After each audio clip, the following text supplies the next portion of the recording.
Hello my dear friends, you're in the Military with Summary channel. In this video we're going to discuss the most important events that took place during the previous 12 hours. We have lots of very interesting updates, so let's start. So the Russians have begun the preparation before a massive missile attack that is going to take place within the next days.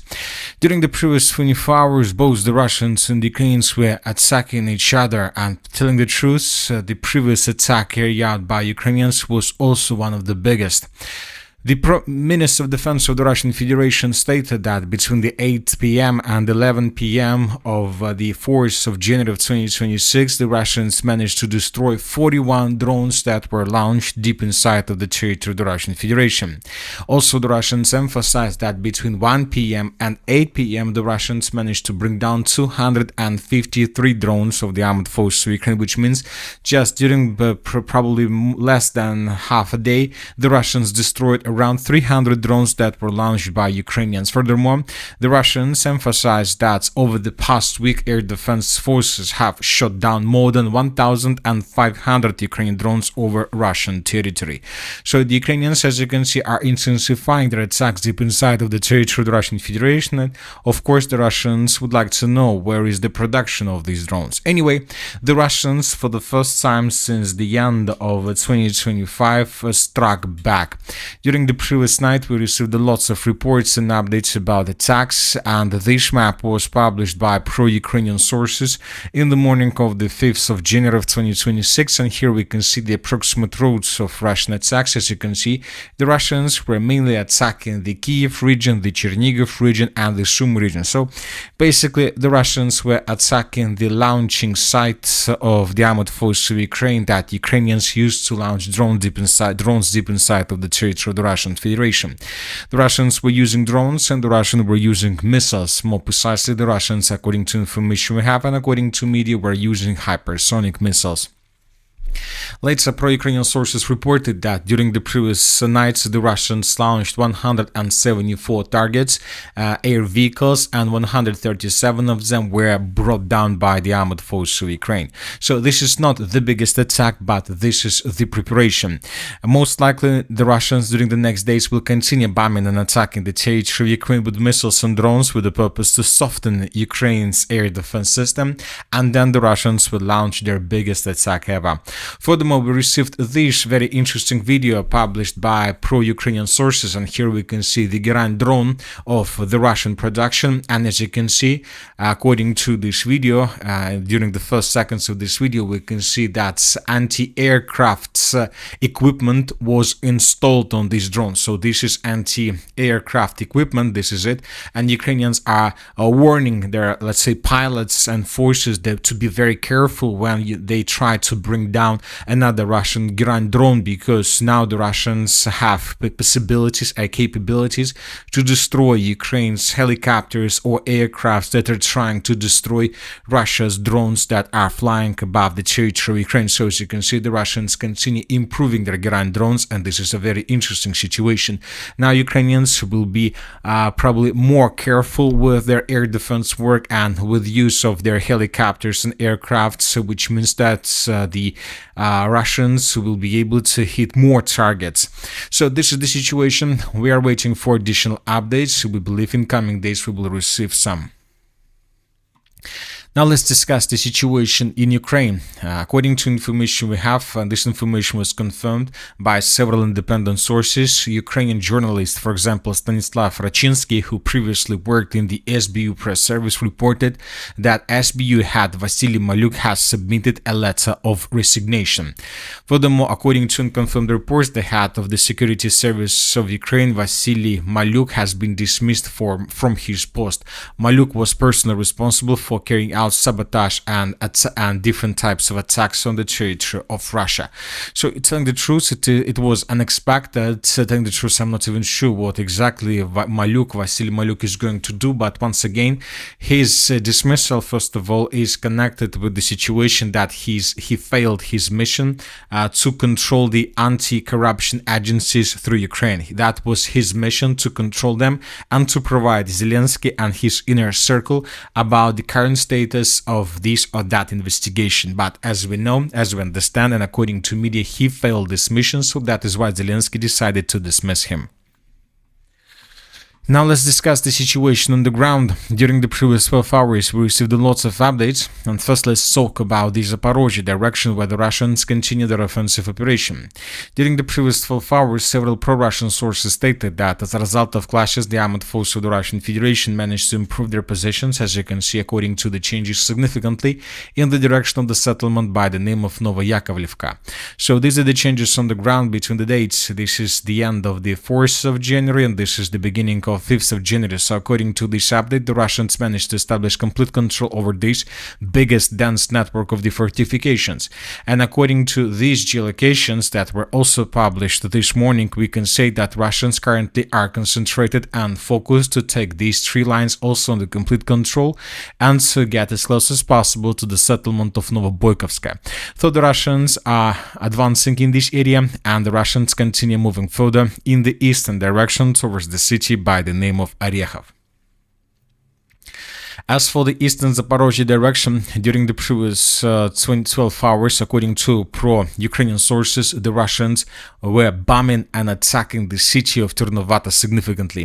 The Ukrainian sources are saying that more than 40 bombs were launched by Russians on the territory of the city, which means that the Russians are entering its final and decisive phase of the battle for the settlement. Ukrainians managed to stabilize the situation in this region with introducing of additional forces.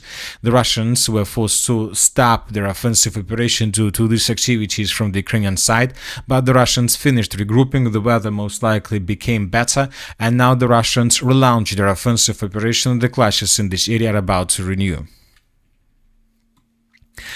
Now let's move further and let's discuss the situation in the Pokrovsk direction. During the previous 12 hours, we received lots of very important updates. First of all, the map has been adjusted, and as you can see, these adjustments are very interesting. First of all, we recolored back the northern part of the city of Pokrovsk along the Olympiyskaya Street.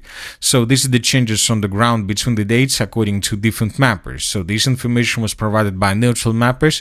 So basically, we have colored back the contested area that used to be the territory under complete Russian control, but being not confirmed that Ukrainians managed to recapture these territories, and we colored back this area and we expanded the gray zone further in the northern direction.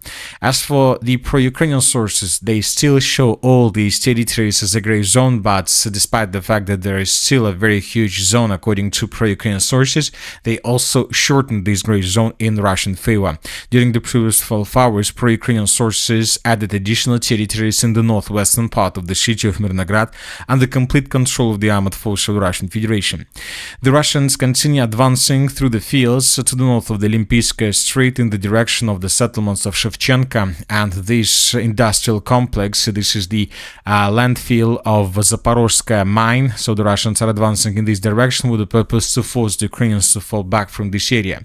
This is a very important part of the front line because Ukrainians still have possibilities to use these corridors, this gap, to attack the city of Rodinska. And as you can see, the map around the city of Rodinska and in the city itself has been adjusted. So these are the changes on the ground between the dates. First of all, this situation was confirmed by a neutral mapper. According to his report, Ukrainians re-entered the city of Rodinska and managed to establish control over the northern, over the central and the western parts of the settlement. Furthermore, this video published by pro-Ukrainian sources also confirm additional progress on the ground.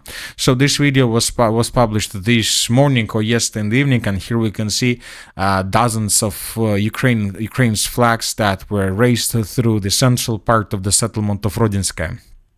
So we have added just one icon because most of the flags haven't been geolocated, but they're from there.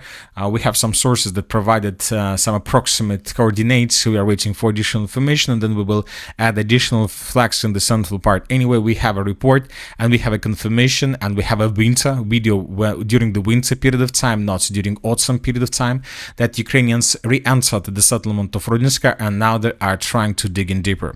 So despite the fact that the Russians continue their offensive operation in the direction of Dobropol and Belitska, there are still reports and possibilities from Ukrainian side to counter-attack with the purpose to stabilize the situation in their favor.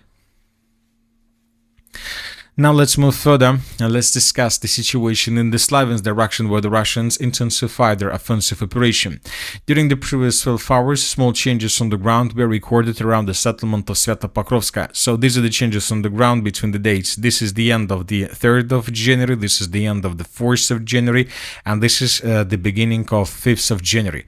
The Russians continue offensive operation towards the settlement by the name of Riznikovka, at least from 3 directions: from the southeast, from the east, and from the northeast, and the Russians are getting closer and closer to the final part of the settlement itself. Furthermore, we have a video that confirms additional progress on the ground. Based on this video, we adjusted the map in Russian favor. Here we can see how Ukrainians were attacking Russians in fields along 3 lines, right exactly this area. Based on the video, we have adjusted the map. We have colored this small tree line and this small forest around the settlement of Sveta-Pokrovsk and the complete control of the armed force of the Russian Federation.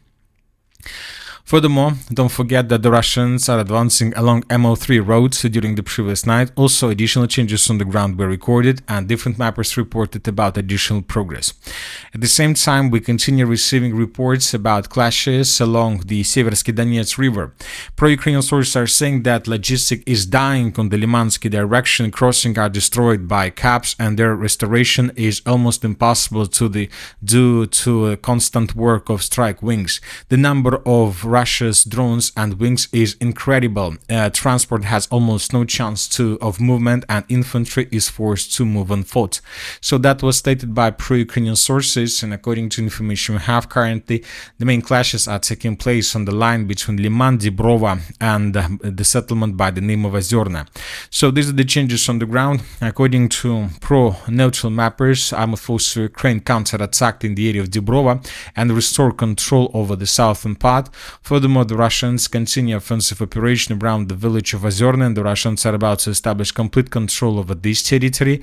The Russians, according to the latest report, managed to secure this stronghold in the central part of the settlement, and the Russians began advancing in the direction of TO514 road with the purpose to outflank the settlement of Liman and to establish complete physical control over the road and over the logistics of the city of Liman. If Russians are able to cut this road physically, this is going to be already a complete encirclement of the city of Liman without any chances for evacuation. Now let's move further and let's discuss the situation around the city of Kupiansk. There are still very heavy clashes. During the previous 12 hours, some few videos were published from the area of the settlements of Petropavlovka, Podole, Kurilovka. We haven't added them on map, but we received first proofs that indeed the Russians have control over this territory. We will discuss this during and before the next video. As for the northern directions, during the previous 12 hours we haven't received anything special, just several neutral mappers reported and confirmed that indeed during the previous days the Russians crossed the border between Ukraine and the Russian Federation between the settlements of Kharkovka and Komarovka. The Ukrainians counterattacked. The Russians, according to information we have, managed to dig in deeper around Komarovka, and the Russians were forced to fall back from the village of Kharkivka. So there is some activity in this area, and most likely Russians will intensify their attacks in this direction with the purpose to take under complete control the launching site that Ukrainians used to attack deep inside of the territory of the Russian Federation. And that's it for the short video. Military with Samurai channel reminds to we condemn any violence in the world. Thank you for watching. Subscribe to my channel, put your likes, join my Patreon, and have a good day. Bye bye.